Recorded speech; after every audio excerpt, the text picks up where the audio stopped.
교재 29페이지를 제가 읽겠습니다. 교재 29페이지입니다. 고린도 교회를 향한 사랑이 담긴 바울의 긴 편지가 끝납니다. 바울은 편지를 끝맺으면서 추상적인 인사에 그치지 않고 구체적 삶으로 사랑을 실천하는 모습을 보여줍니다. 그래서 어려운 예루살렘 교회를 위한 헌금을 요청하고 그것을 들고 방문할 여행 계획을 밝힙니다. 또한 앞서 고린도 교회에 보낸 디모데를 잘 대해줄 것을 부탁하고 믿음을 지키고 모든 일을 사랑으로 행하라고 당부하며 편지를 마칩니다. 이제 바울의 편지도 이제 끝을 향해 가고 있습니다. 그래서 끝이란 매우 중요합니다. 왜 중요합니까? 그동안 기록한 모든 핵심이 끝에 기록되기 때문입니다. 한번 생각을 해보십시오. 고린도전서라는 긴 편지를 고린도 교회 교인들이 읽고 고린도 성도들에게 쓰고 이제 읽었습니다. 성도들이 이 편지를 읽을 때 이 긴 편지를 읽으면서 모든 내용을 머리에 남길 가능성은 적습니다. 왜냐하면 보통 사람은 자신에게 인상 깊은 내용들만 기억하기 때문이지요. 그렇기에 모든 저자는 마지막에 글 전체의 핵심을 담는 습관들이 있습니다. 그동안 기록한 모든 내용을 요약해서 마지막으로 너희가 이 글에서 이것들을 꼭 해야 돼 라는 것을, 이 글을 읽고 이것들은 꼭 해야 돼 라고 강조할 수밖에 없기 때문입니다. 그래야 글의 의미가 퇴색되지 않으니까요. 그렇다면 바울은 마지막으로 무슨 말을 하고 싶었을까요? 먼저 그는 연보에 대한 동요와 자신의 사역 계획에 대해서 말을 하고 있습니다. 연보가 무엇입니까? 어려운 교회를 돕는 헌금입니다. 우리 장로교 시스템을 생각을 해보자면 이해가 조금 더 빠릅니다. 개교회가 속한 노회에서 큰 교회가 중요하듯이 작은 교회도 중요하겠지요. 큰 교회 같은 경우에는 이제 재정적 부족함이 없는 경우가 많지만 작은 교회 같은 경우에는 프로그램 하나를 하더라도 재정적으로 어렵고 힘든 경우가 있습니다. 그래서 노회는 큰 교회에 작은 교회를 돕도록 권면하고 큰 교회들은 걷어들인 헌금을 통해서 작은 교회를 돕습니다. 보통 평균적으로 큰 교회 하나가 작은 교회 40여 개를 돕는다고 이야기를 하지요. 연보의 기능도 이와 같습니다. 사정이 좋은 교회가 사정이 어려운 교회를 돕는 헌금을 거두는 겁니다. 다만 바울은 이 연보를 원칙과 절차에 따라서 시행되기를 원했습니다. 그래서 1절을 보면 연보에 관한 모든 것은 이전에 갈라디아 교회들에게 내린 지침을 따르라 라고 이야기를 합니다. 그 지침이 무엇입니까? 매주 첫날, 그러니까 모두가 모이는 주일에 각 사람이 연보를 냅니다. 그리고 이 연보는 원하는 각 사람이 아니라 모두가 각자의 수익과 사정을 자기 나름대로 고려하여 가지고 일정 비율로 내는 것을 권합니다. 왜 모두가 내야 합니까? 왜냐하면 교회 안에서 우리는 주님의 사랑을 받은 하나의 공동체니까 그렇습니다. 연보는 그저 사회에서 하는 사랑의 모금과 같은 개념이 아닙니다. 그것은 그리스도를 믿는 형제가 형제를 돕는, 자매가 자매를 돕는 그런 모금입니다. 그렇다면 그리스도의 사랑을 받았다고 확신하는 이는 당연히 형제 사랑의 일환으로, 이웃 사랑의 일환으로 이 연보를 내야 하지 않을까요? 적어도 바울은 사랑의 차원에서 이 연보의 액수는 정하지 않았지만 모두가 참여하기를 원했다는 이야기입니다. 여기서 우리는 오늘의 첫 번째 기도 제목을 알게 됩니다. 형제 자매 간의 사랑을 나누는 그리스도인 되게 하소서입니다.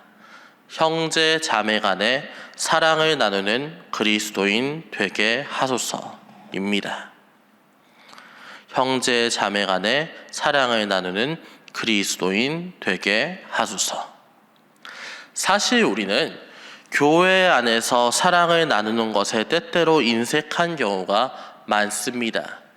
사랑받는 것에는 익숙하지만 사랑을 주는 것은 어색해하고는 하지요. 물론 교회의 재직으로서 본을 보이는 분들도 있습니다. 자신의 자리에서 충분히 섬기는 분들도 있으시지요. 하지만 몇 명만 나눈다고 좋은 교회가 되는 것 아닙니다. 좋은 교회는 모두가 사랑을 잘 주고받는 교회입니다. 좋은 교회는 물론 남들보다 더 많이, 누구보다 더 드러나게 섬기라는 그것은 아닙니다. 그저 경제적, 시간적 여건이 허락하는 상황에서 누군가를 섬기시면 됩니다. 작은 것이라도 함께 나눌 때 우리의 나눔을 주님께서 보면서 분명히 기뻐하실 겁니다. 그러니 사랑을 나누는 우리 교회, 특별히 이 말씀을 듣고 사랑을 나누는 신일의 성도 되시기를 기원합니다. 다음으로 바울은 자신의 계획에 대해서 이야기를 하고 있습니다. 바울은 먼저 자신이 마게도냐로 갈 계획을 가지고 있다고 말합니다. 그리고 그 지나가는 길에 주님께서 허락하신다면 고린도도 들려보려고 한다라고 이야기를 하고 있습니다. 다만 그는 지금 당장 이 계획이 실행될 것은 아니다라고 말합니다. 그는 오순절까지는 현재 머물고 있는 에베소에 머물겠다고 이야기를 합니다. 그 이유가 무엇입니까? 이유는 두 가지입니다. 9절이 말하지요. 첫째는 광대하고 유효한 문, 좋은 정도의 기회가 열렸기 때문에 그런 것이고, 그렇기 때문에 내가 전도를 조금 더 에베소에서 하려고 한다라는 게 바울의 바람이었습니다. 그 다음으로는 둘째는 대적하는 자가 많아서 오순절을 넘기면 소요가 많이 일 것이다. 위험해질 것이다. 그렇기 때문에 그때까지만 하겠다라는 게 바울의 이야기였습니다. 이후 바울은 자신과 연관된 사역자에 대한 부탁도 잊지 않습니다. 먼저 그는 자신보다 앞서간 디모데를 잘 부탁합니다. 디모데는 바울의 아들 같은 사람이자 동역자였지요. 더 나아가 아직은 사역의 전면에 이때까지만 해도 서본 경험이 적었습니다. 그렇기에 그는 살뜰하게 디모데를 챙깁니다. 상황이 안 좋은 교회, 다툼이 있는 교회는 사역자를 힘들게 하는 경우가 있습니다. 사역자가 가도 간을 보고 괜히 사역자 마음에 상처 주고 경계하며 사역자가 사역을 하는데 방해를 하기도 하지요. 그래서 바울은 특별히 디모데를 경계하지 말고 자연스레 너희 가운데에서 화합하게 하라, 속하게 하라라고 권면하고 있습니다. 그리고 이에 더하여 아볼로에 대한 이야기도 하지요. 왜 굳이 아볼로에 대한 이야기를 하고 있습니까? 그것은 당연히 파벌 싸움에 대한 걱정이 있었기 때문입니다. 실제로 바울과 아볼로는 실제 사이는 서로 존대하는 사이였습니다. 나름대로 각자의 영역을 존대하고 사역에 대한 방향성이나 약간의 생각이 다른 부분은 있었지만 그렇다고 해서 고린도 교인들이 그렇게 파벌 싸움하는 것처럼 서로 헐뜯고 비난하지 않았습니다. 오히려 바울과 아볼로는 서로의 장점은 인정하고 사역이 잘 되기를 기원하는 사이였지요. 그렇기에 바울은 자신과 아볼로를 두고 더 이상 싸우지 않았으면 좋겠다, 이러한 마음이 있었습니다. 제발 싸우지 않았으면 이라는 마음을 가지고 아볼로에 대한 이야기를 한 겁니다. 여기까지는 편지 말미에 당연히 쓸 수 있는 것들입니다. 그동안 계속적으로 이야기해온 것들에 대한 요약일 수 있습니다. 그런데 이 편지 말미에 조금 특이한 것이 하나 보입니다. 15절의 말씀입니다. 우리 15절의 말씀을 함께 읽어 보겠습니다. 형제들아, 스데바나의 집은 곧 아가야의 첫 열매, 또 성도들 섬기기로 작정한 줄을 너희가 아는지라 내가 너희를 권하노니. 아멘. 스데바나의 집. 갑자기 바울이 그동안 이야기하지 않았던 한 가정에 대해서 소개를 합니다. 이런 건 모든 이야기의 결론에 내기에는 좀 적합하지 않지요. 그럼에도 불구하고 바울은 왜 이 가정에 대해서 소개를 하고 있습니까? 그것은 이 가정이 그동안 했던 바울의 이야기들, 그동안 기록한 편지 내용에 대한 실제적인 예시가 될 수 있었기 때문입니다. 이 가정은 어떠한 가정이었습니까? 15절은 이 가정을 아가야의 첫 열매라고 이야기를 합니다. 왜 그들은 첫 열매입니까? 고린도가 속한 아가야 지방에서 스데바나의 가정보다 사실 더 일찍 믿음을 가진 가정들은 있었습니다. 하지만 가장 먼저 세례를 받은 가정은 스데바나의 가정이었죠. 그래서 그들의 첫 열매라고 한 겁니다. 하지만 정작 중요한 건 그들이 가진 첫 열매라는 상징성은 아닙니다. 그들은 첫 열매라는 이름에 걸맞는 행위를 하는 이들이었습니다. 15절 중반에 이렇게 나옵니다. 또 성도 섬기기로 작정한 줄을 너희가 아는지라. 성도를 섬기기로 작정을 했다. 이게 무슨 말입니까? 성도를 섬기는 사람은 여럿 있습니다. 자신의 여러 생활 중에서 교회 생활의 일환으로 성도를 섬기는 것 할 수 있지요. 하지만 작정했다라는 말은 이 가정의 최우선 순위가 성도를 섬기는 데 있었다는 이야기입니다. 그저 경제활동, 사회활동, 자신의 시간을 앞에 두고 성도 섬김을 적당히 후순위로 밀어놓는 것이 아니라 모든 일 앞에 섬김을 우선으로 두고 모든 일의 목적을, 자신의 가정의 모든 것을 성도 섬김에 맞춰놨다는 이야기지요. 이런 가정들은 보통 교회에 그렇게 많지는 않습니다. 그리고 이런 가정들은 교회의 본이 됩니다. 그래서 바울은 이 가정의 섬김에 대한 대표적인 예시를 17절, 18절에 이렇게 말하고 있습니다. 제가 잠시 요약하면 스데바나가 브드나도와 아가이고와 함께 에베소로 왔다. 그들이 너희의 부족한 것을 채웠다. 그리고 나와 너희의 마음을 시원하게 했다. 입니다. 그들이 정확히 에베소에서 무엇을 했는지는 알 수가 없습니다. 하지만 그들은 아마도 이전에 고린도에 보내진 바울의 편지를 읽고 바울을 청하러 에베소에 갔던 것으로 보입니다. 그리고 특별히 브드나도라는 로마식 이름을 가진 로마인과 아가야 사람이라는 뜻의 이름을 가진 아가이고와 함께 이제 에베소로 가서 청했습니다.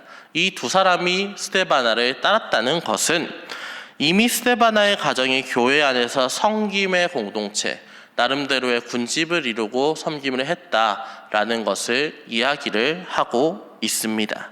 그리고 그들은 누구도 가고 싶지 않은 에베소로 한달음에 달려갔습니다. 고린도전서에서 고린도 교회에 대한 쓴소리를 가득 쓴 바울의 편지를 보고 그 누가 에베소로 달려가고 싶겠습니까? 하지만 그들은 고린도 교회를 사랑하는 마음으로 먼 길을 달려가서 바울을 청했습니다. 그리고 진정으로 이 교회가 회복될 수 있는 방법에 대해서 강구했지요. 이러한 그들의 모습을 본 바울은 수많은 고린도 교회의 부족함에도 불구하고 희망을 받습니다. 이러한 가정이 고린도 교회에 있었다니 고린도 교회가 분명히 회복될 것이다 라는 확신을 했지요. 그래서 마음이 시원해진 겁니다. 그리고 마지막으로 이렇게 이야기를 합니다.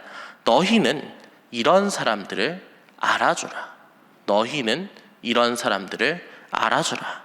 여기서 알아주라는 말은 그저 인정해라 라는 말이 아닙니다. 이 말은 누가복음 첫 장에서 누가가 데오빌로에게 누가복음이라는 책의 성질에 대해서 얘기를 할 때 쓰였던 단어였습니다. 누가복음은 데오빌로 각하가 알고 있는 바를 더 확실하게 하기 위해 쓰인 겁니다 라고 이야기했을 때 썼던 용어이지요. 데오빌로는 이미 그리스도에 대해서 어느 정도는 아는 사람이었습니다. 그런데 그 누가가 굳이 이런 말을 쓴 것은 그저 아는 것뿐만 아니라 분명하게 파악하고 데오빌로가 그리스도인으로서의 삶을 완전하게 받아들이기를, 체화시키기를, 그래서 실천하며 살기를 원했기 때문일 것입니다. 본받기를 원했다는 이야기입니다. 쉽게 말해 바울은 고린도 전 교인들이 스데바나의 집에 섬김을 아는 것, 그리고 그 섬기는 과정을 인정하는 것뿐만이 아니라 그들을 본받아서 그 사람들, 나도 섬김을 실천했으면 좋겠다라는 마음으로 알아주라라고 이야기를 한 겁니다. 여기서 우리의 두 번째 기도 제목이 나옵니다. 그리스도인으로서 섬김의 본이 되는 삶을 살게 하소서입니다. 그리스도인으로서 섬김의 본이 되는 삶을 살게 하소서.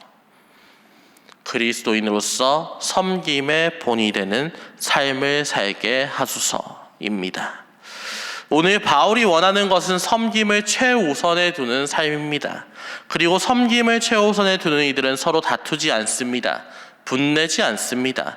그들은 이웃을 섬기듯 서로가 사랑하며 더 열심히 섬기기를 노력합니다. 쉽게 말해 섬김은 사랑을 위한 최고의 방법이라는 이야기입니다. 다음으로 바울은 모든 형제들에게 거룩한 문안을 합니다. 특별히 그는 나 바울이 문안한다. 그리고 아시아의 교회들 아골라, 브리스가가 문안한다 라고 말합니다. 이 이야기는 교회의 연계성에 대해서 이야기를 하는 것이지요. 교회 안에서 서로가 사랑하듯 교회와 교회가 서로 신경 쓰고 사랑하는 존재이기를 바랬던 바울은 어떻게 해서든 교회가 끊어지지 않고 각 교회들이 연계하여서 활동하기를 원했다라는 이야기입니다. 그리고 마지막으로 바울은 22절에서 24절을 통해 이렇게 이야기를 하고 있습니다. 누구든 주님을 사랑하지 않으면 저주받을 것이다. 주님의 은혜가 너희와 함께 하기를 원한다. 나의 사랑이 그리스도 예수 안에서 너희 무리와 함께 할지어다. 아멘. 바울은 끝까지 사랑을 강조합니다. 왜 그렇습니까? 다툼을 해결하는 가장 좋은 방법은 사랑이기 때문입니다. 그리고 하나님을 사랑하지 않고 이웃을 사랑하지 않는 자, 그 사람은 주님을 따르는 자라고 할 수가 없었기 때문입니다. 그렇기에 그는 저주라는 강력한 표현으로 사랑을 강하게 권하고 은혜라는 축복의 표현으로 사랑을 권유합니다. 그렇기에 마지막 기도 제목은 하나님 사랑, 이웃 사랑을 실천하는 그리스도인 되게 하소서입니다. 하나님 사랑, 이웃 사랑을 실천하는 그리스도인이 되게 하소서. 하나님 사랑, 이웃 사랑을 실천하는 그리스도인이 되게 하소서입니다. 이 시간 이 세 가지 기도 제목으로 우리 함께 기도하기를 원합니다. 형제 자매 간의 사랑을 나누는 그리스도인이 되게 하소서. 그리스도인으로서 섬김의 본이 되는 삶을 살게 하소서. 마지막으로 하나님 사랑, 이웃 사랑을 실천하는 그리스도인 되게 하소서 라는 기도 제목과 상주에서 사경에 인도하시는 위임 목사님, 영육간의 강건함과 안전한 복귀를 위해서, 그리고 우리 교회 환우님들 실버스쿨을 위해서 함께 기도해 주시면 감사하겠습니다. 우리 이 시간에 기도하겠습니다. 주여 믿습니다. 주여 믿습니다. 주여 믿습니다.